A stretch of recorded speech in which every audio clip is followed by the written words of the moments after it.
প্রিয় উচ্চ মাধ্যমিকের শিক্ষার্থী, আমি আজকে আবারও আর একটা মডেল কোশ্চেন নিয়ে চলে আসলাম ইতিহাসের উপরে। তোমাদের যাদের যাদের ইতিহাস আছে, আমি একটি বারের জন্য তোমাদের বলবো, তোমাদের higher secondary council board of education যে মডেল কোশ্চেন প্রকাশ করেছে তার মধ্যে একটা সাবজেক্ট কিন্তু ইতিহাসও আছে। তোমরা কি অলরেডি দেখে নিয়েছো ইতিহাসের মডেল কোশ্চেন, না এখনো দেখা হয়নি? যদি দেখা না হয়ে থাকে তাহলে আজকের এই ভিডিওটা তোমার জন্য। তো চলো বিশেষ দেরি না করে ইতিহাসের 3 মার্কের, ইতিহাসের 4 মার্কের এবং ইতিহাসের সব থেকে বড় প্রশ্ন হলো 8 মার্কের, এমন কোন প্রশ্নগুলো লুকিয়ে থাকা, এমন কোন প্রশ্ন তোমাদের ভালো একটা রেজাল্টের জন্য ইন্ধন যোগাবে, সেই গুটি কয়েক প্রশ্ন বা বিস্তারিত প্রশ্ন বা কমনযোগ্য ইম্পর্টেন্ট প্রশ্ন এই মডেল কোশ্চেন থেকেই তোমরা কিন্তু পাবে। আমি তার জন্য তোমাদের বলবো, প্লিজ ভিডিওটি স্কিপ না করে তোমরা দেখতে থাকো চটপট সেই মডেল কোশ্চেনগুলো। তাহলে তোমরা দেখে নাও topic wise question bank with model question paper. History, class 12 semester 4। দেখতে পাচ্ছ তোমরা West Bengal Council of Higher Secondary Education, topic wise question bank with model question paper, history, semester 4। সর্বপ্রথমেই তোমাদের আগে জেনে নিতে হবে তোমাদের যে কোশ্চেন প্যাটার্ন, হ্যাঁ সেই সেম কোশ্চেন প্যাটার্নে আছে। তোমরা জানো বিদ্রোহ ব্রিটিশ রাজ, যেটা ইউনিট 3 থেকে শুরু হয়েছিল, সেখানে তোমার টোটাল নাম্বার 7 থাকবে, একটা 3 একটা 4 নাম্বারের প্রশ্ন পড়বে। ইউনিট 4-এ আবার তোমাদের 4খানা পরিচ্ছেদ পরিচ্ছেদ ছিল, সেখানে টোটাল থাকবে 19, 3 নাম্বারের একটা, 4 নাম্বারের দুটো এবং 8 নাম্বারের একটা, সেটা 5+3 কিংবা 4+4 এইরকম থাকবে। তারপরে ইউনিট 5 থেকে 7, ইউনিট 6 থেকেও বা 6 থেকে তোমরা 7 নাম্বার পেয়ে যাবে, টোটাল 40। প্রশ্নগুলো কিভাবে মডেল কোশ্চেনে সাজানো হয়েছে তোমাদের বোর্ড দ্বারা সেগুলি এবার দেখে নাও। প্রথমেই তোমরা দেখতে পাচ্ছ একটা সেটে দেওয়া আছে সিপাহী বিদ্রোহকে কেন সামন্তবাদী প্রতিক্রিয়া বলা হয়, এবং 2 নম্বরে দেখতে পাচ্ছ সিপাহী বিদ্রোহ ব্যর্থতার জন্য দায়ী 3টি কারণ উল্লেখ করো, মানে সিপাহী বিদ্রোহের কারণ। এরকম ভাবে দেখো। তারপরে 4 নম্বরের প্রশ্ন, নবাব সলিমুল্লাহ কে ছিলেন, থিওডর মরিসন কে ছিলেন। তারপরে প্রশ্ন আবার ভারতীয় সংবিধানের নমনীয় বৈশিষ্ট্যগুলি সম্পর্কে লেখো। নির্দেশমূলক নীতিগুলি কি? তারপরে মুজিবুর রহমানের বিখ্যাত ভাষণ। তারপরে সংক্ষিপ্ত টিকা মুজিবনগর সরকার গঠন। এইভাবে সিপাহী বিদ্রোহের ক্ষেত্রে সত্য বিলোপ, সিপাহী বিদ্রোহের ক্ষেত্রে সামরিক কারণ। তারপরে দেখতে পাচ্ছ তোমরা মুসলিম লীগের গুরুত্ব, আলিগড় আন্দোলনের সাহিত্যের ভূমিকা।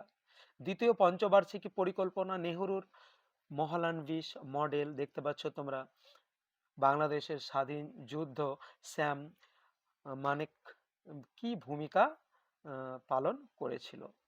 তারপরে ভারতের বাংলাদেশের স্বাধীনতা যুদ্ধের সময় ভারত সরকার কিভাবে সহায়তা করেছিল।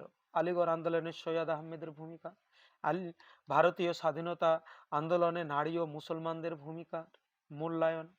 এরপরে নিশ্চয়ই তোমরা একটা ইংরেজি সেট পাচ্ছে, এটাকে তোমরা অতটা গুরুত্ব দিতে হবে না। চলে এসো আবার পুনরায় বাংলা সেটে। বাংলা সেটে তোমরা দেখো আবার পেয়ে যাচ্ছ সিপাহী বিদ্রোহকে কেন টেলিগ্রাম বলা হয়। সিপাহী বিদ্রোহের তাৎক্ষণিক কারণ, প্যান ইসলামিক আন্দোলন কি, থিওডর বেক কি ছিলেন, ভারতীয় সংবিধানের 3টি বৈশিষ্ট্য, ভারতীয় সংবিধানের প্রস্তাবনা, টিকা আগরতলা ষড়যন্ত্র, তারপরে সিমলা চুক্তি 3টি শর্ত, সিপাহী বিদ্রোহ 2টি অর্থনৈতিক কারণ, সামাজিক কারণ, মুসলিম লীগ ইত্যাদি ইত্যাদি প্রশ্নগুলো তোমরা দেখতে পাচ্ছ। প্রথম পঞ্চবার্ষিকী পরিকল্পনা, স্যাম ম্যানেক্স এর পরিচয়, অপারেশন সার্চ লাইট খুব ইম্পর্টেন্ট, নৌ বিদ্রোহের কারণ, এগুলো তোমরা দেখতে পাচ্ছ। 8 নম্বরের প্রশ্ন 5+3 আছে তোমাদের, মানে ওই নৌ বিদ্রোহের কারণে এরকম ডাইরেক্টলি 8 থাকবে না, এরকম কেটে কেটে 4+4 কিংবা 5+3 থাকবে, একটা কারণ একটা নৌ বিদ্রোহের গুরুত্ব। তেমনি নেতাজি সুভাষচন্দ্র বসুর অবদানের মূল্যায়ন করো কিংবা আজাদ হিন্দের বিভিন্ন বিভাগ।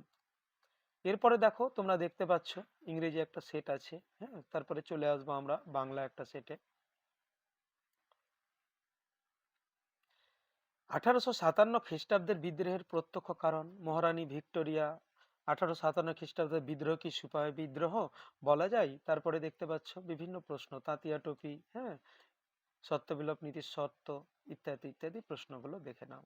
আলিগড় আন্দোলন, দ্বিজাতি তত্ত্ব, সিমলা, হিন্দু মহাসভা, সাইমন কমিশন, কংগ্রেস প্রতিষ্ঠার সেফটি ভালভ তত্ত্ব, হুম, দেখে নাও। নরমপন্থী আন্দোলনের সীমাবদ্ধতা, কিভাবে চরমপন্থী মতবাদের উদ্ভব হয়, সুরাজ বিচ্ছেদ, বঙ্গভঙ্গ অনুশীলন সমিতির আদর্শ, মন্টেগু চেঞ্জ ফোর সত্যাগ্রহের আদর্শ, তিন কাঠিয়া ব্যবস্থা, হ্যাঁ, জালিয়ানওয়ালাবাগের হত্যাকাণ্ড, চৌরি চৌড়া, পুনা চুক্তি, জালিয়ান, হ্যাঁ, জালালাবাদের মুক্তিযুদ্ধ, অলিন্দ যুদ্ধ, চট্টগ্রাম, কিস প্রস্তাব, ভারত ছাড়ো আন্দোলন, তাম্রলিপ্ত জাতীয় সরকার, ত্রিপুরী কংগ্রেস অধিবেশনের গুরুত্ব, হ্যাঁ, ডান্ডি অভিযান, টিকা, চট্টগ্রাম অস্ত্রগার লুণ্ঠন, আগস্ট আফার কি, ক্রিপ মিশন কেন গঠন করা হয়েছিল, নবীদ্রোহের তিনটি কারণ, হ্যাঁ, সিআর ফর্মুলা, তারপরে দেখো ক্যাবিনেট মিশন, ইত্যাদি ইত্যাদি তোমরা পাচ্ছ। তারপরে দেখো আরেকটা সেটে গণপরিষদের তিনটি উদ্দেশ্য, নাগরিক কর্তব্য, ইত্যাদি ইত্যাদি সব পড়ছি না, আমি মোটামুটি বলে দিচ্ছি তোমাদের। পঞ্চবার্ষিক পরিকল্পনা, বান্দুং সম্মেলন, আবার পঞ্চশীল, উদার অর্থনীতির তিনটি বৈশিষ্ট্য দেখতে পাচ্ছ তোমরা। এই প্রশ্নগুলো একবার করে হলো দেখে নেবে তোমরা। আগরতলা ষড়যন্ত্র মামলা, হ্যাঁ, operation Genghis Khan, Awami League, operation searchlight বারবার আসছে, ইম্পর্টেন্ট কোশ্চেন খুব। অলরেডি এই অনেক কোশ্চেন যেগুলো ইম্পর্টেন্ট আমি আমার চ্যানেলে প্লেলিস্টে যাবে আপলোড করে দিয়েছি, ওগুলো বেশি ইম্পর্টেন্ট, হ্যাঁ, এর মধ্যে থেকে অনেক প্রশ্ন সেখানে দেওয়া আছে।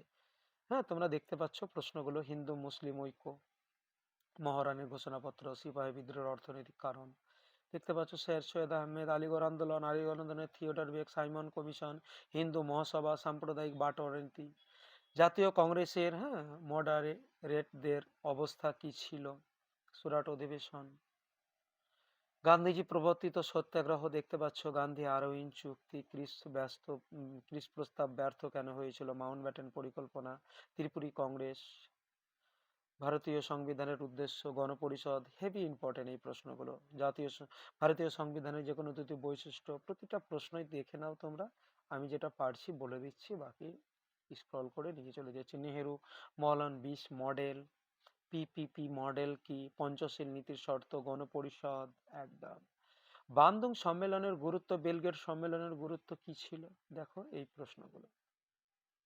এছাড়াও আরো একটা ইউনিট 6 দেখতে পাচ্ছ এখানে অধ্যায়, এখান থেকে কি আছে, ভারত ও সোভিয়েত চুক্তির শর্ত, অপারেশন, হ্যাঁ, ট্রাইডেন্ট, হ্যাঁ, তারপরে অপারেশন পাইথন, ইত্যাদি ইত্যাদি, সিমলা চুক্তি, অপারেশন সার্চলাইট খুবই আসছে, মুজিবুর রহমানের 6 দফা দাবি, তারপরে সেকশন সি দেখো, যেখান থেকে তোমাদের 8 নম্বর পড়বে আর কি, আলিগড় আন্দোলন, মুসলিম লীগ, হিন্দু মহাসভা, হ্যাঁ, ভারতের সাম্প্রদায়িক বিকাশের কারণ, হ্যাঁ, জাতীয় কংগ্রেসের প্রতিষ্ঠার পটভূমি, তারপরে 1885 থেকে 1905 জাতীয় কংগ্রেসের কার্যাবলী, বঙ্গভঙ্গ বিরোধী আন্দোলন, চরমপন্থী জাতীয়তাবাদ, সুরাট অধিবেশন, বাংলা বিপ্লবী আন্দোলন সম্পর্ক, ইত্যাদিগুলো। চরমপন্থী মতবাদ, হ্যাঁ, তিলক ও অরবিন্দ, ঘোষের অবদান, সশস্ত্র বিপ্লবী আন্দোলনের পাঞ্জাবের ভূমিকা, ভারতীয় অর্থনীতির প্রথম বিশ্বযুদ্ধের প্রভাব, গান্ধীজির নেতৃত্বে অসহযোগ আন্দোলন, আইন অমান্য, রাওলাট আইন, গান্ধীজি সাইমন কমিশনের গুরুত্ব তোমরা দেখতে পাচ্ছ, ভারত ছাড়ো আন্দোলন, ভারতের স্বাধীনতা সংগ্রামে নেতাজি সুভাষচন্দ্র বসু। তোমরা আবার দেখতে পাচ্ছ 22 নম্বর প্রশ্নতে এখানে, হ্যাঁ, নবিদ্রোহের কারণ, তারপর মাউন্ট ব্যাটেন পরিকল্পনা, হ্যাঁ, মোটামুটি এই প্রশ্নগুলো ছিল তোমাদের মডেল কোশ্চেন ইতিহাসের উপরে। প্রিয় ছাত্রছাত্রী, যাদের একটু হেল্প হলো, হ্যাঁ, আমার এই চ্যানেলে ইতিহাসের মডেল কোশ্চেনগুলো, তোমরা নতুন হয়ে থাকলে প্লিজ আমার এই চ্যানেলটিকে সাবস্ক্রাইব করে নেবে এবং বন্ধুদের শেয়ার করে দেবে, তাদের উপকারে লাগবে। তাহলে ভালো থাকো, সুস্থ থাকো, দেখা হচ্ছে নতুন একটি আপডেট নিয়ে আগামী ভিডিওতে।